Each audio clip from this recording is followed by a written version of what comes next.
Hola hermano, Dios te bendiga en esta tarde,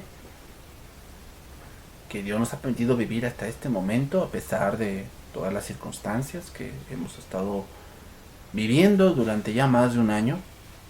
Le damos gracias a Dios, porque ya sea que vivamos o que muramos, del Señor somos.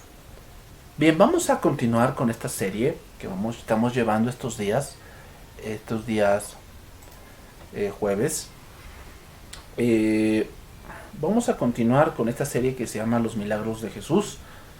Esta es la parte número 3 de este tema milagros. Y estamos explicando un poco aquí, todavía no me adentro a muchos milagros, que es lo que trataré de hacer durante esta serie. Pero quiero todavía analizar un poco la clase de milagros que Jesús hizo. La clase de milagros. Y esto es muy importante porque quería comenzar con estos puntos. Porque hoy muchos, pues obviamente dicen ser tan científicos, pero hay cosas que hacen ellos que ni científicas son. Pero tratan de ser tan científicos y tratan de encontrar una traba. Pero alguien dijo una vez, un científico dijo, cada puerta que la ciencia abre, encontramos a Dios en ella. Y eh, la gente dice, es que científicamente eso no se puede comprobar. Bueno, hay cosas que no se pueden comprobar científicamente. Yo te diré una.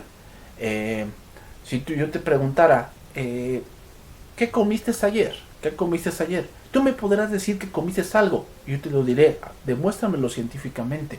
Y sabes qué, eso no lo podrías hacer. En el momento no lo podrías hacer. Tal vez hay algunos métodos que podríamos utilizar para científicamente comprobar que hiciste eso. Pero en ese momento no lo puedes hacer. Entonces yo te diría, entonces estás mintiendo, porque lo que tú crees que comiste no es cierto que lo comiste. Y tú me vas a decir, no, yo te aseguro que sí, te lo juro que comí esto. Yo te diría, pues sabes qué, mientras no me lo demuestres científicamente, pues no lo creo. O sea, hay cosas, hermanos, que rayan en lo ridículo. Y muchas de las cosas ponen en entredicho los milagros de Jesús, porque son milagros extraordinarios. Entonces ya hemos visto su poder sobre la enfermedad, una introducción, ya hemos visto su poder sobre la enfermedad, donde entendimos que la enfermedad y la muerte entraron al mundo cuando entró el pecado en el mundo. Y desde ese momento el hombre empezó a luchar con enfermedades, empezó a luchar con dolencias y empezó a luchar con debilidad en su cuerpo. Desde entonces la humanidad ha vivido en crisis de lidiar con todo tipo de enfermedades. También vimos su poder sobre la naturaleza, donde vimos cómo el hombre puede predecir, puede incluso planear algo con el clima, pero jamás cambiarlo. Jamás puede cambiarlo. Nadie hasta este día ha podido cambiar el clima. Nadie. Por lo tanto, al ver a Jesús, este tipo de milagros hacen ver que Él es Dios. Entonces vamos a pasar a otro análisis más para después pasar a ir a otro punto del análisis de los milagros de Jesús. Entonces, estos son los que hemos visto, cómo utiliza la Biblia el término milagro, que ya lo vimos, que hemos visto que hay varias palabras que la Biblia utiliza para milagros. Y estamos en ese segundo punto, ¿qué tipos de milagros Jesús hizo? Y nos falta analizar esos dos últimos puntos, ¿por qué Jesús hizo milagros? ¿Y por qué los milagros de Jesús crearon controversia? ¿Por qué? Bueno, seguimos en el segundo punto, que es qué tipo de milagros hizo Jesús. Entonces, ya vimos el poder sobre la enfermedad, el poder sobre la naturaleza y ahora vamos a ver el poder sobre el mundo espiritual. El poder sobre el mundo espiritual. Las películas de terror, como El Exorcista, le han dado a nuestra generación una versión fantasiosa de la posesión demoníaca, ¿verdad? Y ahora mucha gente con ese tipo de imágenes de Hollywood identifican una posesión demoníaca como que todo debe ser así, como que la gente se empieza a arrancar cabellos y muchas de esas cosas, que no dudo que eso suceda porque un espíritu inmundo habla de un espíritu que va en contra de, o sea, es algo que está destruyendo poco a poco el cuerpo del ser humano. Ahora debemos saber que los demonios se oponen a los propósitos de Dios y en ciertos casos logran el acceso a cuerpos y personalidades humanas. O sea, no es de todos los espíritus que posesionen a una persona, pero en algunos casos ocurre. Y veremos un caso aquí, un caso que está aquí. En el Evangelio de Marcos, capítulo 5, verso 1, vemos aquí el endemoniado Gadareno. Gadareno se le dice porque vivía en esa región, en la región de Gadara. Y dice aquí que vinieron al otro lado del mar y a la región de los Gadarenos, y cuando salió él de la barca, enseguida vino a su encuentro de los sepulcros un hombre con un espíritu inmundo. Dice un espíritu inmundo porque era un espíritu que lo llevaba a hacer cosas destructivas, por eso se le llama espíritu inmundo, que tenía su morada en los sepulcros, y nadie podía atarle, ni aun con cadenas, porque muchas veces había sido atado con grillos y cadenas, mas las cadenas habían sido hechas pedazos por él, y desmenuzados los grillos, y nadie le podía dominar. Y siempre de día y de noche andaba dando voces en los montes y en los sepulcros, e hiriéndose con piedras. Por eso de eso es un espíritu inmundo, porque él mismo se hiere. Dice aquí que se escuchaba a este hombre de día y de noche gritando mientras se cortaba con piedras. Y muchos creían que este hombre tenía una fuerza sobrehumana, ya que tenía la reputación de poder romper las cadenas con las que había sido dominado o atado. Entonces era algo espeluznante. Nos ponemos a imaginar qué sería pasar por ese sepulcro y de repente encontrarte con un hombre completamente desnudo y loco, porque dice que no estaba, después dice que lo encontraron en su juicio cabal. O sea, quiere decir que era una persona que no estaba fuera de sí, que no la podían dominar, que iba de aquí para allá gritando y dando voces. Sigue diciendo este pasaje, versículo número 6. Cuando vio pues a Jesús, corrió y se arrodilló ante él, y clamando a gran voz dijo: ¿Qué tienes conmigo, Jesús, Hijo del Dios Altísimo? Te conjuro por Dios que no me atormentes. Porque le decía: sal de este hombre, espíritu inmundo. Y le preguntó: ¿cómo te llamas? Y respondió diciendo: Legión me llamo, porque somos muchos. Y le rogaba mucho que no los enviase fuera de aquella región. Vemos que cuando Jesús se encontró con este hombre, enfrentó a los demonios y ellos supieron que serían expulsados. Lo sabían, que no tenían nada que hacer, no podían resistirse como resistían las cadenas, y que no podían poner oposición a una voluntad que Jesucristo les daba, ya que reconocían que Jesús era el Hijo del Dios Altísimo, es decir, como una autoridad por encima de ellos, que lo que les ordenaba debía cumplirse. Entonces sigue diciendo el versículo número 11 de este pasaje. Dice: estaba allí cerca del monte un gran hato de cerdos paciendo, y le rogaron todos los demonios diciendo: envíanos a los cerdos para que entremos en ellos. Y luego Jesús les dio permiso. Es importante esa palabra, les dio permiso. ¿Por qué? Porque el hombre no puede hacer eso. O sea, ¿cómo es que hay un espíritu inmundo y yo le digo: yo te permito que hagas? No, no es cierto. Y muchas veces hemos visto eso en la televisión o incluso en el internet, que le dicen: yo te estoy abriendo esto. Pues ¿con qué autoridad? ¿Con qué facilidad abren estos hombres la boca y dicen y pretendiendo tener una autoridad mayor que ellos? Y pues, eso no es cierto. Dice ahí: saliendo aquellos espíritus inmundos, entraron en los cerdos, los cuales eran como 2000, y el hato se precipitó en el mar por un despeñadero, y en el mar se ahogaron. Y los que apacentaban los cerdos huyeron y dieron aviso en la ciudad y en los campos, y salieron a ver qué era aquello que había sucedido. Vienen a Jesús y ven al que había sido atormentado del demonio y que había tenido la legión, sentado, vestido y en su juicio cabal, y tuvieron miedo. Entonces, estos demonios suplicaron a Jesús que no los enviara al abismo. Veamos ya, para ir a un punto de suplicar,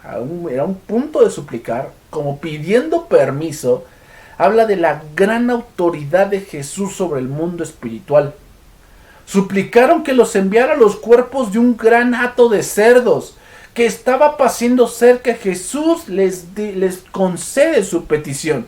Veamos, o sea, la gran autoridad que Jesús tiene sobre el mundo espiritual, aún sobre los demonios, sobre los espíritus inmundos que tienen que pedir permiso para actuar.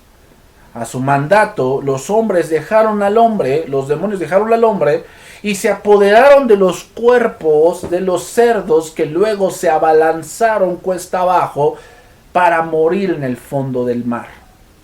En este caso, Jesús ejerció poder sobre el mundo espiritual y liberó a un hombre atormentado a quien más tarde los habitantes de la ciudad lo vieron y empezaron a tener miedo. ¿Por qué? Porque era alguien bien conocido que nadie podía dominarlo.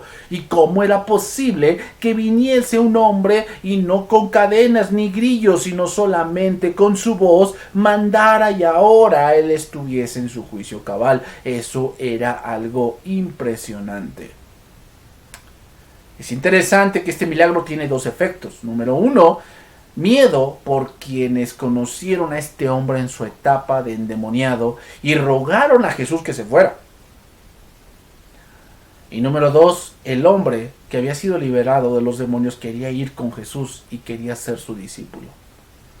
La autoridad de Jesús sobre el mundo espiritual mostró su poder para controlar los espíritus malignos y brindar sanidad y salvación al hombre que habían dañado.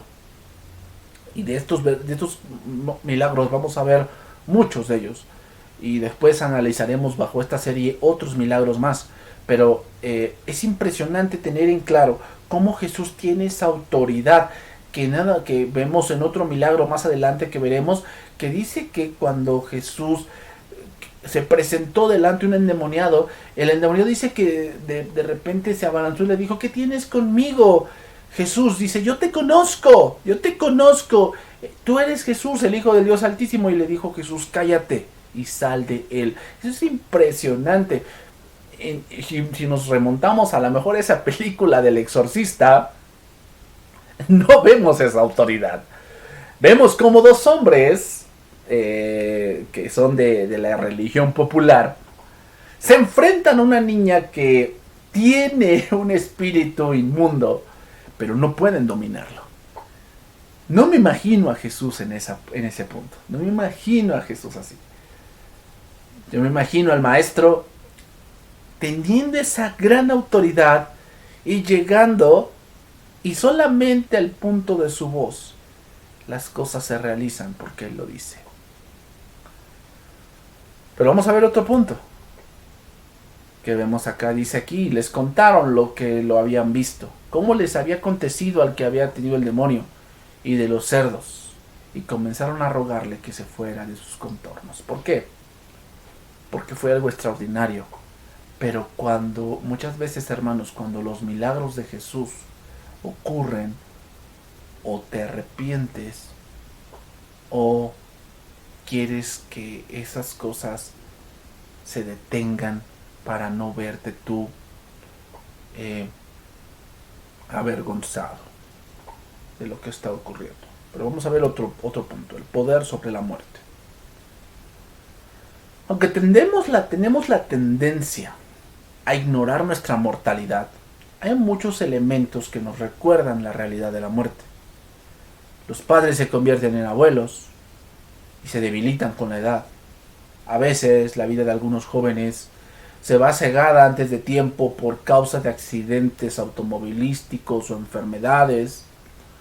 Sin embargo, la muerte de un hijo es una de las experiencias más angustiantes para un padre y una madre.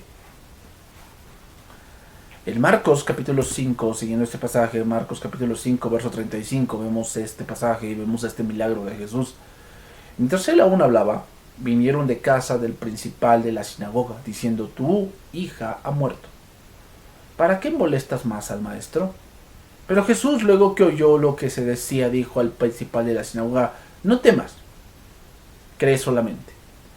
Y no permitió que le siguiese nadie sino Pedro, Jacobo y Juan, hermano de Jacobo. Y vino a casa del principal de la sinagoga y vio el alboroto y a los que lloraban y lamentaban mucho. Veamos en esta historia a un hombre que su hija estaba sumamente enferma de gravedad y buscaba a Jesús con desesperación. El nombre de este hombre se llamaba Jairo. Con confianza de que si Jesús llegaba, entonces su hija tendría una oportunidad para sanarse de esa gran enfermedad que la quejaba y no moriría. Y muchos dirían, ay, tiene toda una vida por delante y qué injusto sería Dios si ella se fuera. Sin embargo, esto no sucedió. El maestro se entretuvo con una mujer que tenía flujo de sangre y a quien la puso por ejemplo de fe. Y en ese tiempo, la hija de este hombre, llamado Jairo, murió. Y aquí vienen razonamientos humanos. Y es el hubiera. El hubiera, ¿verdad? Y si Jesús hubiera. Y si la mujer hubiera. Y si Jairo hubiera. Y si la niña hubiera. Y el hubiera, en el término humano, empieza a entrar en cosas que son irremediables. Cuando nosotros utilizamos la palabra hubiera, es porque estamos diciendo diciendo un panorama que ya no es posible. Hubiera esto, hubiera hecho esto, hubiera dicho esto, pero ya no se puede hacer, a menos que volvieras en el tiempo, lo cual es imposible. Seguimos allí, versículo 39. Y entrando les dijo, ¿por qué alborotáis y lloráis? La niña no está muerta, sino duerme. Y se burlaban de él. Mas él, echando fuera a todos, tomó al padre y a la madre de la niña, y a los que con él estaban, y entró donde estaba la niña. Jairo, al ver a su hija muerta, pues él pensó, todo se ha terminado. Mejor prepararme para el servicio funerario. Y Jesús le dice que crea. Jairo pensó que la ayuda de Jesús ya no era necesaria. Sin embargo, el Señor estaba decidido a alentar la fe del hombre y aún así fue a ver a la niña. Jesús vio todo el alboroto que ya había y les dice la verdad, pero la gente se burlaba porque ciertamente para el ser humano la muerte es algo irremediable, pero Jesús es Dios. Los hombres en un quirófano o en una cama de hospital luchan desesperadamente contra eso que se llama la muerte. Para que un hombre, su cuerpo reaccione. Para que un hombre tenga esa oportunidad de poder seguir viviendo y que su cuerpo y su corazón no deje de latir. Pero cuando eso sucede, ya no hay nada más que hacer. Y eso era el pensamiento que aquí vemos. La gente decía, ya no hay nada más que hacer. No molestes más al maestro. El maestro tiene un límite. Pero se iban a dar cuenta de que no hablaban solamente con un maestro, hablaban con Dios mismo. Detrás de la incredulidad se encontraba la suposición de que era imposible despertar a alguien del sueño de la muerte. Y entonces vemos este pasaje. Y tomando la mano de la niña, le dijo, Talita Kumi, que traducido es, niña, a ti te digo, levántate.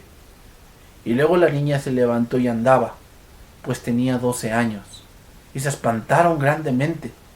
Pero él les mandó mucho que nadie lo supiese, y dijo que se le diese de comer. Veamos, con solo unas palabras de Jesús, la niña se recuperó, revivió, resucitó. Aunque es muy poco lo que se registra, además de que los que estaban presentes, pero hubo reacciones, lágrimas, abrazos, alegría, por lo que sorprende en esta reacción. Pero dice aquí que se espantaron grandemente. Aquí la palabra espantaron, del versículo número 42, viene de una palabra griega que significa causar un asombro o causar un éxtasis. ¿Qué cosa es un éxtasis? Un éxtasis es un estado de la persona que siente un placer, una admiración o una alegría tan intensos que no puede pensar ni sentir nada más. Es decir, es como ver algo que te causa pensar que no estás en la realidad. Tal vez puede ser por una emoción muy fuerte que tú piensas que estás soñando. Tal vez es por una emoción de mucha tristeza que tú piensas que esta no es la realidad de lo que estás viviendo y que quieres despertar, que quieres que las cosas cambien de alguna manera. Ese es un éxtasis. Fue un hecho tan extraordinario que la gente sentía que tal vez era un sueño y que tal vez era una fantasía lo que estaba ocurriendo en ese momento. Para terminar, Jesús dio dos instrucciones más. Les dijo a sus padres que le diesen de comer y que no le dijesen a nadie lo que habían visto. La gente que había sido incrédula fue testigo de un milagro, pero no partícipe del gozo. Jesús mostró poder sobre la muerte, una cosa irremediable. Todos los milagros demuestran la autoridad de Él y la que tenía sobre la enfermedad, la naturaleza, el mundo espiritual y la muerte, que son cosas que el hombre no tiene bajo su control. Por eso hay mucha gente que no cree los milagros de Jesús. ¿Por qué? Porque les suenan increíbles que Jesús tenga poder sobre la muerte, sobre el mundo espiritual, sobre la naturaleza y sobre la enfermedad. No lo puede creer. Pero así es. Jesús tiene este gran poder y esta gran autoridad. Y con esto comenzamos un poco más a analizar los milagros de Jesús desde esta perspectiva, que Jesús demostró la autoridad que Él tenía, que solamente Dios tiene. Que Dios te bendiga y nos vemos en la próxima cápsula. Bendiciones.